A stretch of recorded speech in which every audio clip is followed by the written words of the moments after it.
City news पहुंचाएगा आप तक हर खबर।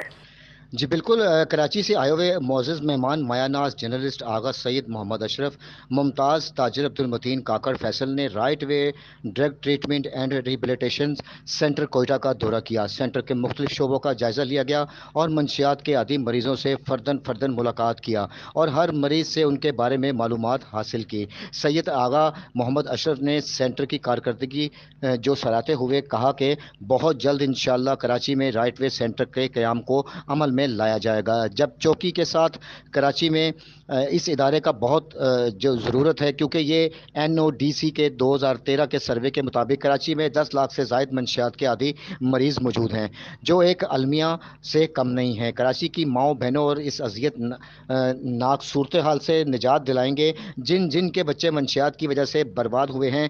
फजल मोहम्मद नूरजई ने मंशियात के तबाहकारियों पर मोअज़्ज़ज़ीन मेहमानों को ब्रीफिंग दिया और उनका शुक्रिया अदा किया और मज़ीद जो खिदमात हैं उसको सराहने के हवाले से उनको यकीन दहानी कराई। जी।